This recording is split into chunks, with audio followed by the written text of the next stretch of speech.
wari uzi ko ikiganiro cya radiyo Rwanda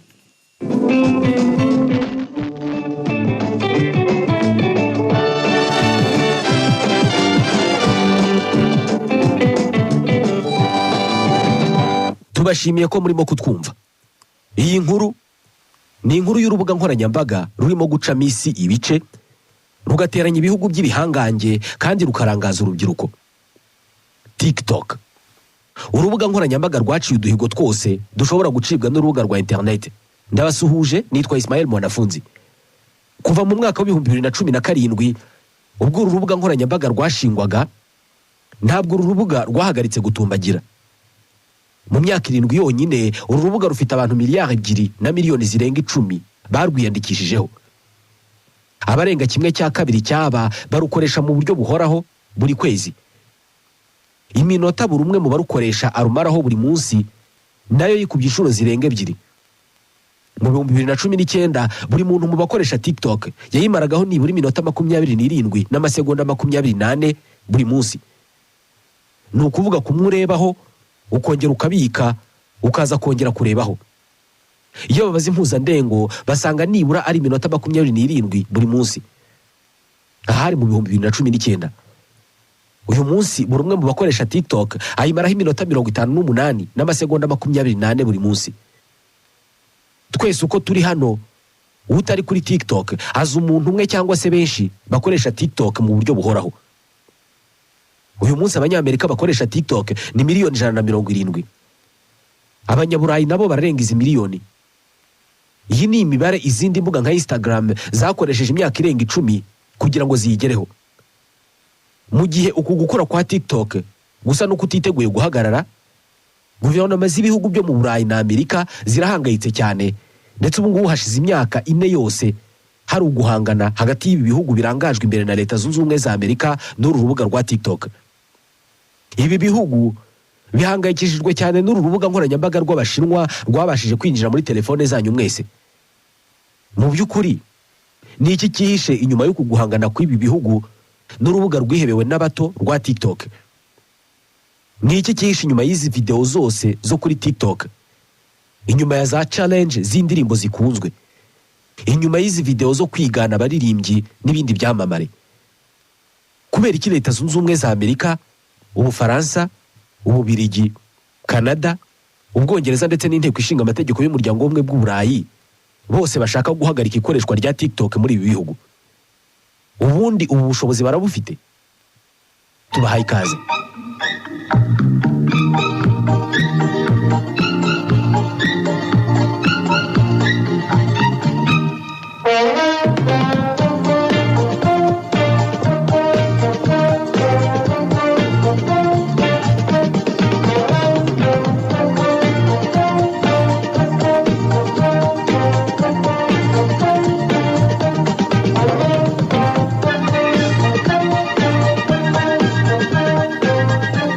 Muri iki kiganiro turavuga cyane ku makuru dushyira kuri internet, ku mbuga nkoranyambaga. Amakuru aba ari muri ziriya video twifata, amafoto yacu dushyiraho, amajwi yacu, ndetse n'uburyo Ubushinwa bushinjwa gufata ayo makuru bukayakoresha mu nyungu zabwo z'ubucuruzi, ubutasi no gushaka gutegeka isi. TikTok yinjiye mu buzima bwacu mu buryo bwihuse cyane, kandi byabayeho mu gihe tutamenye kubera ko twese twari duhuze. Mu kwinjira mu buzima bwacu, TikTok yabonye umufatanyabikorwa ukomeye cyane witwa COVID-19. Murabyibuka, twari mu kwezi kwa gatatu mu 2020 ubwo abatuye isi yose bari muri guma mu rugo. Muri iki gihe nta bintu byinshi twari dufite byo gukora usibye kwiriza amaso n'intoki zacu muri telefoni. Ibi bihe nibyo TikTok yungukiyemo maze yinjira mu buzima bwacu. Mu mwaka wa 2020 urubuga rwa TikTok nirwo rwashyizwe n'abantu benshi muri telefoni zabo. Abantu miliyoni 850 ku isi yose. Muri uwo mwaka abashyize WhatsApp muri telefoni zabo bari miliyoni 600, mu gihe Facebook iyo yashyizwe muri telefoni n'abantu miliyoni 540 ku isi yose. Abashinwa bashinze TikTok bashatse bavuga ko COVID-19 ari umugati w'umugisha mu birebana n'ubucuruzi. Kugira ngo wumve neza inkuru ya TikTok ni ngombwa gusubira inyuma mu myaka. Turi mu 2012 i Pekin mu Bushinwa. iki gihe smartphone zari zirimo zirakwira hose. Mu Rwanda ntabwo zari nyinshi ariko ziyongeraga buri munsi. Icyo gihe nibwo umu-enjeniyeri mu by'ikoranabuhanga w'umushinwa witwa Zhang Yiming yagize igitekerezo cyo gushinga ikigo gikora gahunda za mudasobwa cyangwa se application zijya muri telefoni zigendanwa, ariko bakazikora ku bwinshi, apana gukora ka application kamwe kamwe. Icyo kigo cyangwa se iyo kompanyi Zhang yayise ByteDance. Gahunda ya mudasobwa ijya muri telefoni cyangwa se application ya mbere yakozwe n'iki kigo cya ByteDance bayise Toutiao. Iyi yari agregateur d'articles cyangwa se application ihurizwaho amakuru menshi abantu batandukanye bashyiraho, yaba video cyangwa se amagambo.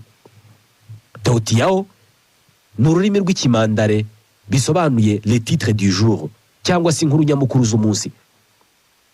Nk'uko bigenda kuri TikTok, uru rubuga narwo abantu barwirirwagaho bakoze urutoki muri telefoni zabo bazamura bareba za video n'amagambo abantu bashyizeho.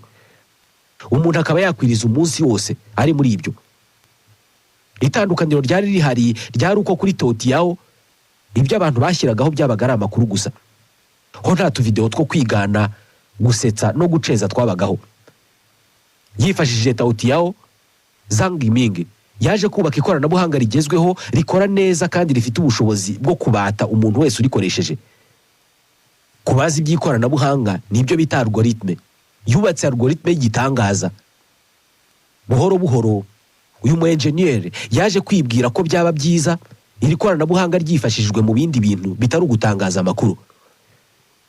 Mu 2016 icyemezo cyari cyamaze gufatwa. ByteDance yahise itangira business yo gukora application cyangwa se gahunda za telefoni zikoreshwa mu kwishimisha. Bitewe n'uko Ubushinwa bugira internet yabwo itandukanye n'iyi yacu, aho Abashinwa badashobora gukoresha izindi gahunda za telefoni nk'izikoreshwa ahandi ku isi, Bwana Yiming yahise afata icyemezo cyo kubaka imbuga ebyiri nkoranyambaga zitandukanye, cyangwa se ushatse wanazita application za telefone ebyiri zitandukanye, ariko zose zigamije kwishimisha kandi zikaba imbuga zose zifite intego yo kubata no guhinduka ikiyobyabwenge ku bazikoresha bose. Rumwe yarwise Douyin kugira ngo rujye rukoreshwa mu Bushinwa, urundi rwita TikTok ngo rujye rukoreshwa ahandi hose yasigaye ku isi usibye mu Bushinwa. Douyin yatangijwe mu 2016 ngo ijye ikoreshwa mu Bushinwa honyine. TikTok nayo imeze nka Douyin ariko bitandukaniye mu mikorere, iyo yatangijwe mu 2017 ngo ijye ikoreshwa ahandi hose yasigaye ku isi usibye mu Bushinwa. Muraza kubyumva, ariko gutangiza icyarimwe imbuga nkoranyambaga ebyiri cyangwa se application ebyiri z'impanga ariko zitandukanye mu mikorere ntabwo ari ibintu byabura ingaruka. Mu gutangiza izi mbuga nkoranyambaga ebyiri, intego yari uko abazazikoresha bazajya bazifashisha mu gukora video ngufi zigamije kwishimisha nko gusetsa, kuririmba, kwigana amajwi n'amashusho y'abantu, kandi izo video bakazikwirakwiza bakoresheje izo application ubwazo. Ikibazo nuko mu Bushinwa hari hasanzweho indi application cyangwa se urundi rubuga rukora nk'ibyo ngibyo neza neza rwitwa Musical.ly. Kuba tazi uru rubuga rwa Musical.ly, ni urubuga nkoranyambaga rwamamaye cyane mu rubyiruko rwifashishwaga mu gukora utuvideo duto cyane cyane mu byitwa lip sync. Ibi ni bya bindi abantu bigana indirimbo y'umuhanzi runaka kuri video akamera nk'aho arimo kuririmba iyo ndirimbo, ariko mu by'ukuri amajwi ye adasohoka, ahubwo hasohoka amajwi y'iyo ndirimbo. Babikoresha no mu kwigana clip zo muri filme cyangwa se ibindi bintu byavuzwe n'abandi bantu nk'ibiganiro n'ibindi. Ibi Musical.ly yarabikoraga cyane kandi yatangiye kubikora mbere cyane yuko TikTok ivuka. Ubyinjiyemo cyane uhita wumva ko ari ikibazo uburyo umuntu akora urubuga nkoranyambaga rukora neza neza ibintu bimeze nk'iby'urundi rubuga yasanze aho ngaho rukora. Gusa Zhang Yiming washinze ByteDance we ntabwo yigeze yibaza iki kibazo cyangwa se ngo yumve ko hari aho bibangamye na hamwe. Yari afite uko azabigenza.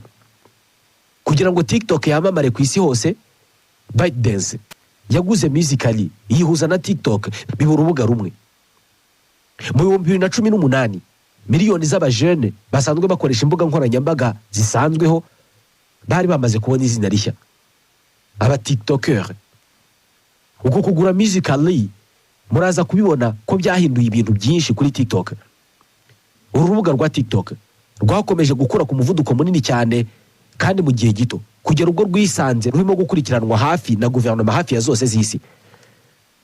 Uyu munsi guverinoma ya Leta Zunze Ubumwe za Amerika, inteko ishinga amategeko y'umuryango w'ubumwe bw'Uburayi, guverinoma ya Canada n'ibindi bihugu babujije abantu bose bakorana n'izi guverinoma cyangwa se abantu bafite imyanya runaka mu butegetsi gushyira muri telefoni zabo TikTok, ndetse babujijwe no kuyikoresha. Kubera iki bavuga ko uru rubuga urubyiruko rwikoreshereza mu kwishimisha? Abayobozi b'isi bavuga ko ari urubuga rubi rushobora kuzanira ibyago ibihugu byabo. Abayobora ibi bihugu batekereza ko TikTok ifata amakuru yose tuyishyiraho ikayaha guverinoma y'Ubushinwa. Imbuga nkoranyambaga zose zisanzwe zikusanya aya makuru zikayabika. Amakuru mvuga hano ni amatariki abakoresha urwo rubuga bavukiyeho, adresse email zabo, aho baherereye mu gihe barimo kurukoresha, urutonde rw'ibyo barushakishijeho n'andi makuru menshi atwerekeyeho.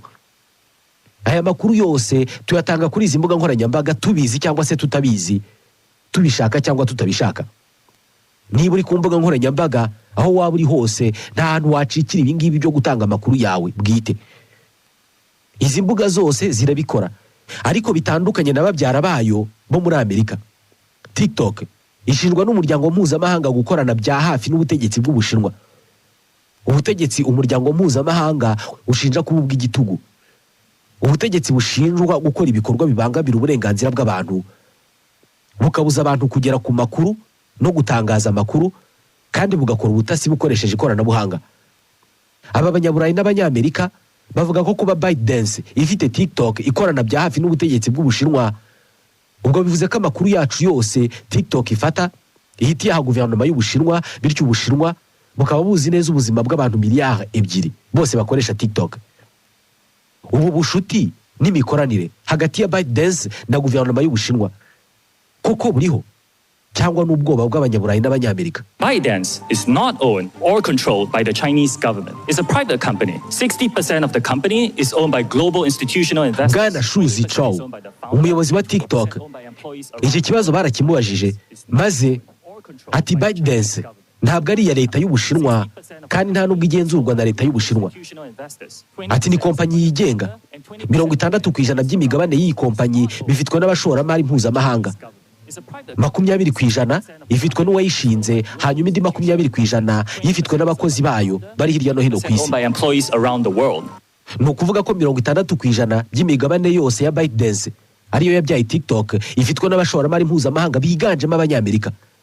Hanyuma 20% ikagirwa n'uwashinze kompanyi, ni ukuvuga Zhang Yiming. Indi 20% isigaye ikaba ari y'abakozi ba TikTok bari hirya no hino ku isi. Ubwo bivuze ko TikTok ari urubuga mpuzamahanga rudafite aho ruhuriye na guverinoma y'Ubushinwa. Ubwo bivuze ko abanyaburayi n'abanyamerika badakwiye guhangayika rwose. Amakuru yacu aratekanye. Usibye ko kubyumva bigoranye kurenza uko nguko babisobanuye. Mbere na mbere ni ngombwa kumenya ko ByteDance, ni ukuvuga cya kigo cyabyaye TikTok, ari icyo bita VIE, Variable Interest Entity. Ibi ni ibigo aho mu nama y'ubutegetsi bwabyo uburenganzira bwo gutora bafata imyanzuro runaka butagendera ku migabane uwo muntu afite. Mu bigo byinshi bitandukanye bitagendera kuri iyi mikorere, ibyemezo bifatwa hagendewe ku migabane abari mu nama y'ubutegetsi bafite. Ufite imigabane myinshi ijambo rye ntabwo ringana n'ufite imigabane mike. Kuri ByteDance ho ntabwo ari uko bimeze. Bivuze ko nyirayo nubwo afite 20% by'imigabane, ariko ashobora gufata ibyemezo byose ashaka bikomeye. Aba banyaburayi n'abanyamerika bavuga ko ibi ngibi bihagije rwose nk'uyu washinze uru rubuga akorane na Leta y'Ubushinwa, bitewe n'uko mu Bushinwa ngo ubutegetsi bushobora kotsa igitutu abashoramari n'abayobozi b'ibigo bikomeye kugira ngo bakorane nabwo. Ibi byiyongeraho ko mu mwaka wa 2017 mu Bushinwa hatowe itegeko rirebana n'ubutasi bw'igihugu. Ni itegeko ritegeka buri muturage cyangwa se buri kigo gukorana n'inzego z'ubutasi z'igihugu cyangwa se gukorana n'ishyaka rya gikomuniste ry'Ubushinwa igihe cyose yabisabwa. Ikindi nuko iki kigo cya ByteDance nubwo ari icy'Abashinwa, ariko cyanditse nk'icyavukiye mu birwa bya Kayima. Ibi ni ibirwa bizwi ko ari paradis fiscal, ni ukuvuga aho amategeko yorohereza abashoramari guhisha imitungo yabo ndetse n'andi makuru yose ku butunzi bwabo cyangwa se imikorere y'ibigo byabo. Mu mwaka wa 2022 umunyamakuru w'ikinyamakuru Financial Times witwa Christina Kreidel yakoze ankete ku mikorere mibi mu ishami rya TikTok ry'i Londres mu Bwongereza. Mbere gato y'uko asohora inkuru yari yanditse, umwe mu bakozi ba TikTok bari baramuhaye amakuru yaramuhamagaye kuri telefoni amubwira ko hari inkuru akwiye gusoma yasohowe n'ikinyamakuru The New York Times. Iyo nkuru yavugaga ko abakozi benshi ba TikTok mu Bushinwa no muri Amerika ngo bagerageje kuneka abanyamakuru batandukanye banyuze kuri konte zabo za TikTok. Aba bakozi ba TikTok ngo bakoze ibi bashaka kumenya bagenzi babo baba baratanze amakuru ku mibereho y'abakorera ishami rya TikTok ry'i Londres. Ku rutonde rw'abanyamakuru bari baranetswe harimo n'uyu Christina Cradle. Gusa we ngo basanze atagira konte kuri TikTok, ariko ngo hari iyo yari afite yafunguye injangwe ye. Iyi ngo bayinjiyemo ariko ntibagira icyo babona kubera ko ntabwo yayivuganiragaho n'abantu. Ibi byahise bitangira gusakuza mu bitangazamakuru. ByteDance nayo ntabwo yabihakanye, ahubwo yahise isohora itangazo ita abakozi bacu bakoze ibi twarabamaganye rwose ndetse twaranabahagaritse, ubu ntabwo bakira abakozi ba ByteDance. Bati iperereza ryacu riracyakomeza kandi tuzafasha uwo ari we wese uzaza gukora iperereza kuri icyo kibazo. Ibibazo bya TikTok ntabwo byarangiriye aha ngaha. Nk'urubuga rwubakanye ikoranabuhanga riteye imbere kandi rigamije gusunikira abarukoresha mu kubatwa narwo nk'ahari ikiyobyabwenge aho umuntu ashobora kurumaraho umunsi wose, uru rubuga rwanashinjwe gukoreshwa nk'igikoresho cy'icengeza amatwara no gukwirakwiza amakuru atari ukuri. Ingufu za mbere z'igitangaza TikTok ifite ni ikoranabuhanga ryayo riyifasha guha uyikoresha video zijyanye n'ibintu akunze kuyirebaho. Ku zindi mbuga nkoranyambaga bamenya ibyo ukunda bagendeye ku byo warebye, niba wabikunze ugakanda like cyangwa se niba wakurikiye konte runaka ibyo bintu bitangarizwaho. Kuri TikTok ho bamenya ibyo ukunda bagendeye ku mwanya wamaze urimo kureba video runaka. Mu 2022 hari ikigo cyitwa Q Studio gishinzwe gukumira abana ku mbuga nkoranyambaga cyakoze ubushakashatsi kigaragazamo ko ku mpuzandengo buri ngimbi cyangwa se umwangavu uri kuri TikTok ayimaraho nibura isaha imwe n'iminota 47 buri munsi. Iki ni igihe gikubye inshuro ebyiri icyo bamara kuri Instagram no kuri YouTube. Buri segonda rimwe umaze kuri TikTok rigusunikira kumaraho irindi ukaba wamara umunsi wose uri kuri urwo rubuga. Uko ubonye video kuri TikTok ubwonko bwawe bukubwira ko indi igiye gukurikiraho ishobora kuza kuba ari nziza kurushaho, kandi koko rimwe na rimwe niko bigenda. Hari ubwo aba ari nziza kurushaho nayo ukayireba, nubwo yaba ari mbi bigusunikira kugira icyizere ko igiye gukurikiraho noneho iza kuba ari nziza. Urutoki rwawe rukirirwa muri ibyo ruzamura amashusho ukaba wamara umunsi wose. Uku ni kubatwa n'uru rubuga ukarumaraho isaha ya mbere, iya kabiri, iya gatatu cyangwa se umunsi wose. Hari abadatinya kwita TikTok cocaine yo kuri internet. Kuri ibi bihugu by'Uburayi na Amerika, TikTok usibye kuba ari ikibazo ku mutekano wabo, ni n'ikibazo ku buzima bwabo bwo mu mutwe. TikTok ivuga ko abana bari munsi y'imyaka 13 y'amavuko batemerewe kuyiyandikishaho. Ariko mu Burayi 45% by'abana bafite imyaka 11 na 12 bose bafite konte kuri TikTok. Kubera iyi mibare, mu ntangiriro z'umwaka wa 2023 Sena y'Ubufaransa yashyizeho komisiyo ishinzwe gukurikirana imikorere ndetse n'uburyo uru rubuga rukoresha mu kubata abajene cyangwa se n'abandi bantu barukoresha. Raporo y'iyi komisiyo yagaragaje ko hari ibidasobanutse ku ikoranabuhanga ryubatse TikTok. Ikindi iyi raporo ishinja TikTok ni ugukwiza ibihuha n'amakuru y'ibinyoma.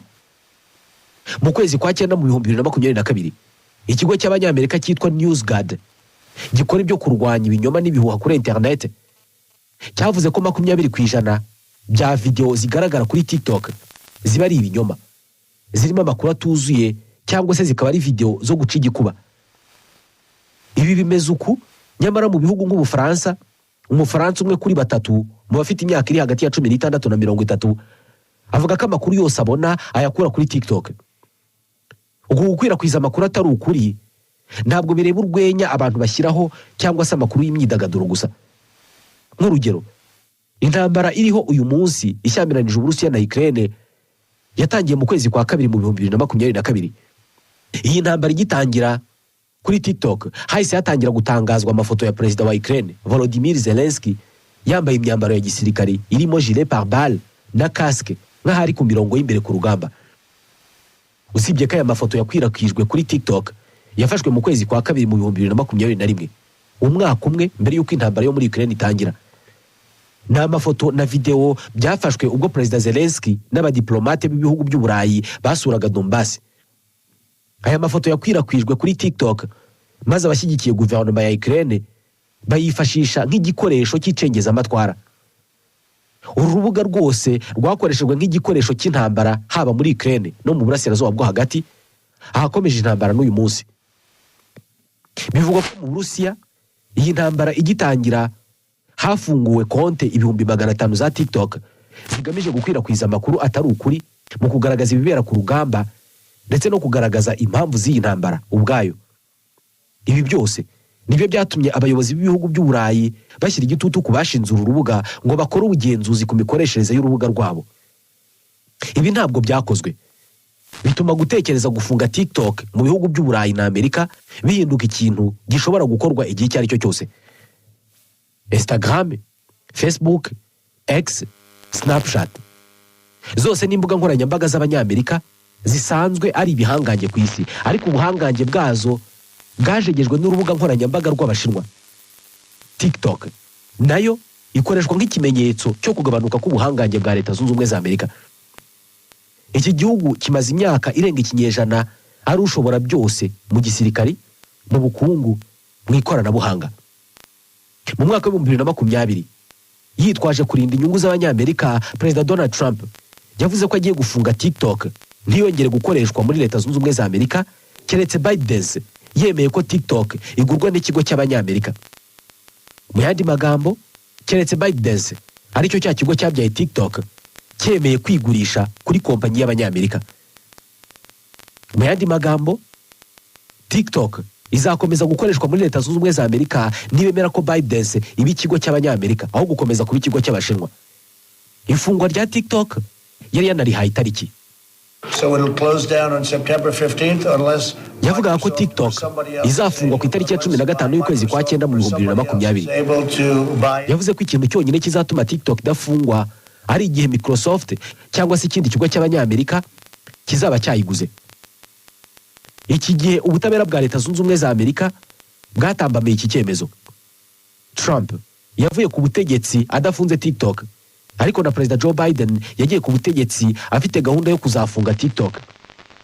Mu kugerageza kwirengera no gukomakoma Abanyamerika kugira ngo badafunga TikTok, ikigo Biden guhera mu mpeshyi y'umwaka wa 2022 cyatangije umushinga cyise Projet Texas, ugamije gufata amakuru yose y'Abanyamerika bakoresha TikTok bakayabika mu bubiko bw'amakuru bw'ikigo cy'Abanyamerika cyitwa Oracle.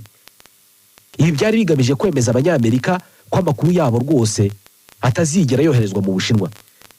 Oracle yagombaga no guhabwa bumwe mu burenganzira bwo kugenzura TikTok, bakareba teknoloji ikoresha kugira ngo bemere neza badashidikanya ko Abashinwa ntaho bazabahisha. Mu kwezi kwa gatatu mu 2023 kandi, mu rwego rwo kugerageza guturisha Abanyaburayi, TikTok yabahaye igitekerezo cyo gukora umushinga yise Clover. Uyu wari umushinga ugamije gufata amakuru yose y'Abanyaburayi bakoresha TikTok bakayabika mu bigo bitatu birimo 2 byo muri Irlande. Iyi TikTok yagerageje guha Abanyaburayi n'Abanyamerika ibishoboka byose ngo batayifunga, ariko birasa naho batabyemeye. N'ubundi baracyahigiye kuyifunga. Nk'ubwo abagize inteko ishinga amategeko ya Leta Zunze Ubumwe za Amerika baturuka mu mashyaka yombi aho rahanganye muri iki gihugu, Aba-Republicain n'Abademokrate, bose bemeranya ko urubuga rw'Abashinwa rukwiye kugurwa n'ikigo cy'Umunyamerika, bitihise bakarufunga. Abanyamerika miliyoni 170 nibo bakoresha urubuga nkoranyambaga. Mu kwezi kwa 4 muri uyu mwaka nibwo Kongere ya Leta Zunze Ubumwe za Amerika yatoye itegeko ryemera gufunga TikTok muri Amerika. Iri tegeko bakimara kuritora, Perezida Joe Biden nawe yahise arisinya, bemeza ko bagiye gutangira gahunda zo guhagarika TikTok muri Leta Zunze Ubumwe za Amerika. Uru rubuga rwa TikTok rwifashishijwe cyane na Vice Presidente wa Leta Zunze Ubumwe za Amerika, Madame Kamala Harris, mu kwiyamamaza kugira ngo ashobore kubona amajwi y'abajene. We ashyigikiye cyane ko uru rubuga rwagurwa n'ikigo cy'Abanyamerika aho gufungwa. Ubwo Perezida Biden yasinyaga itegeko ryo gufunga TikTok, ntabwo yari yemeje bidasubirwaho ko uru rubuga rugiye guhita rufungwa, ahubwo yari yemeje ko urugendo rwo gufunga TikTok rutangiye. Uru rubuga baruhaye kugera ku itariki ya 19 y'ukwezi kwa mbere mu 2025, ubwo ni amasaha make mbere y'uko Joe Biden asimburwa na Donald Trump kubera ko azarahira ku itariki ya 20. Iyi tariki nigera TikTok itarafata icyemezo cyo kwigurisha ku kigo runaka cy'abanyamerika izahita ifungwa muri Leta Zunze Ubumwe za Amerika. Iki kiri mu byemezo bya nyuma Joe Biden ashobora kuzafata mu masaha ya nyuma nka perezida wa Leta Zunze Ubumwe za Amerika. Mu kwezi kwa gatanu muri uyu mwaka, kompanyi ByteDance ariyo nyiri TikTok nayo yaregeye urukiko muri Leta Zunze Ubumwe za Amerika itambamira itegeko riyisaba kwigurisha muri Amerika cyangwa se igakumirwa kuhakoreshwa. Ni ubuhe buryo Leta Zunze Ubumwe za Amerika zizashobora guhagarika uru rubuga nkoranyambaga ngo ntirwongere gukoreshwa muri telefoni z'abanyamerika? Uburyo bwihuse ni ukurukura mu ishakiro rya gahunda za mudasobwa cyangwa se za telefoni zikoreshwa.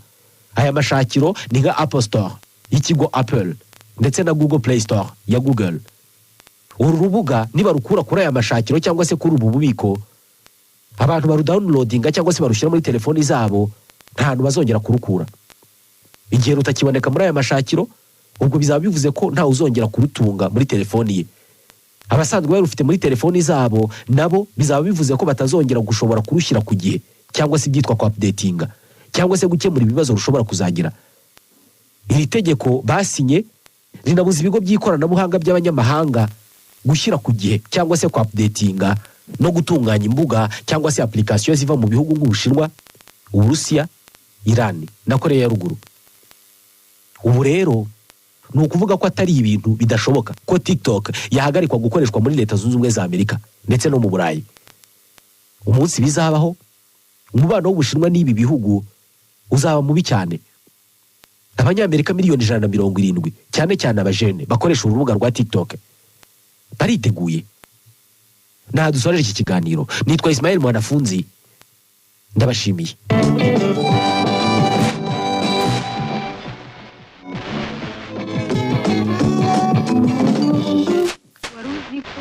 Ikiganiro cya Radio Rwanda.